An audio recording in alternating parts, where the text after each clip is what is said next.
Magandang araw sa inyong lahat. Ito nga pala si Professor J. Siya ang magiging bida sa video natin ngayon. Uuwi kasi siya sa Surigao, kaya samahan natin siya para malaman natin kung paano pumunta sa Surigao. I got it from my daddy. I got it from my daddy. I got it. Nasa Makati siya ngayon.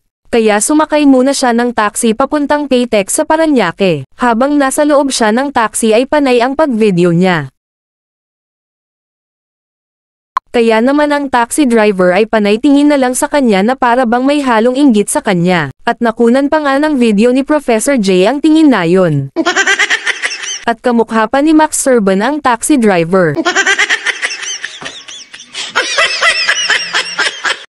At syempre hindi rin nagpahuli ang pobreng vlogger na ito. At binidyohan din niya ang sarili niya dahil feeling niya kamukha niya si Coco Martin. Ilang sandali pa nga ay nakarating na nga sila sa Parañaque Paytex. Para sa inyong kaalaman, ang Parañaque Paytex ang pinakamalaking bus terminal ngayon sa buong Pilipinas. Dito kasi ang sakayan sa lahat ng provincial buses papuntang Luzon, Visayas at Mindanao. Ngayon ay nasa loob na nga ang ating bida at binidyohan na niya ang loob ng malaking terminal na ito.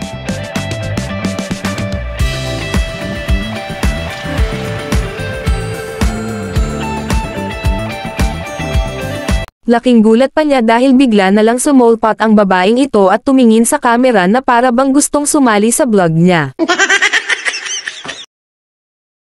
At itinaas pa ang kilikili nito na animoy nagmamodel sa Rexona. Kaya naman pati si kuya ay napatingin na lang sa kanya na para bang nandidiri sa maitim na kilikili nito. Putang ina.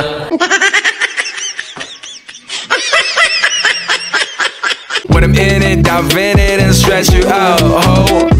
Let me see it, go flaunt it and show it off.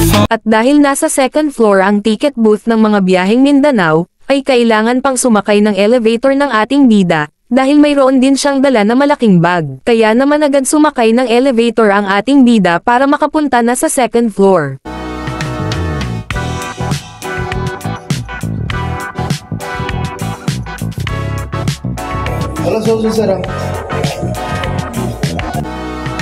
At agad nga siyang nagtanong kung magkano ang pamasahe papuntang Surigao. Magkano ba sa ano? Sobrang ko magkano?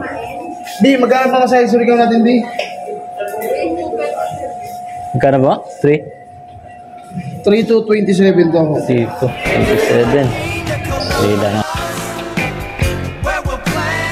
At agad namang binayaran ng ating bida, dahil alam niyang saktong-sakto lang ang dala niyang pamasahe. At natagalan nga siya sa pagbigay ng pamasahe, dahil hindi nga siya marunong magbilang ng pera.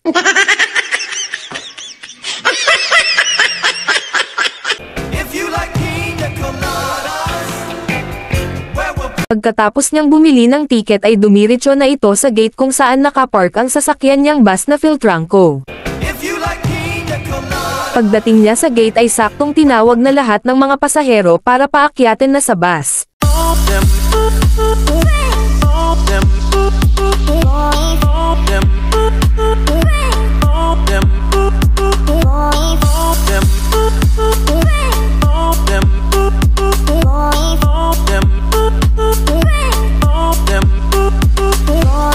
Sa loob ng bus ay patuloy pa din ang pag-video ng ating bida. Ilang minuto lang ang nakalipas ay umalis na nga ang sinakyan niyang bus. At sa mga sandaling yun ay naging emotional na ang ating bida. Ayaw lang niyang ipakita sa kamera dahil sabay ang pagtulo ng luha at sipon niya.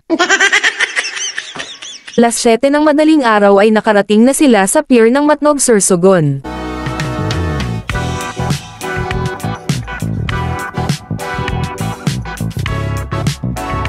At dito nga ay sumakay na naman sila ng fast cat para tumawid sa pier ng Allen.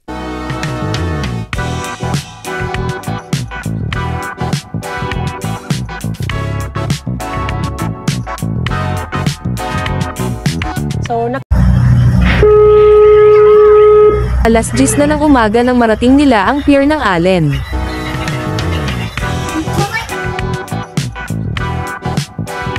Pagkababa nila ng fast cat ay balik sakay na naman sila sa bus. Bumiyahe na naman sila ng magdamag. Alas 2 na ng madaling araw nang marating nila ang port ng Liloan. At agad na naman silang sumakay ulit ng Fastcat patawid sa pier ng Surigao.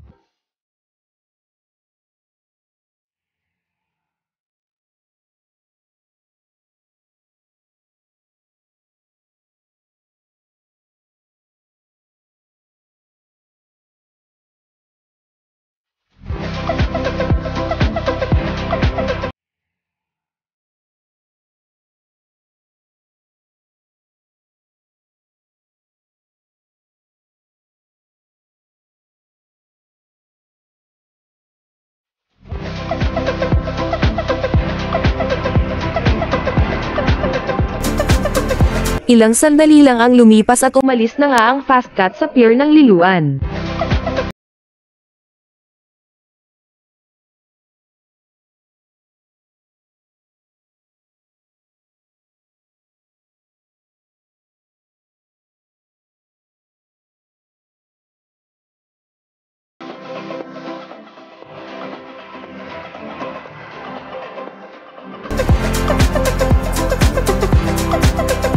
Alas 5 ng madaling araw ay nakarating na sila agad sa pier ng Surigao.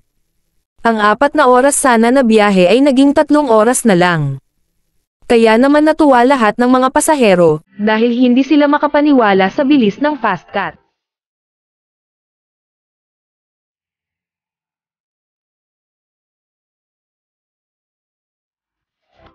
At syempre masayang-masaya ang ating bida dahil nakarating ito sa kanilang bahay ng maaga pa. Ganun lang kadali ang pagpunta dito sa Surigao. Sana ay may natutunan kayo ng kaunti sa video na ito. Don't forget to subscribe at maraming salamat sa inyong panonood.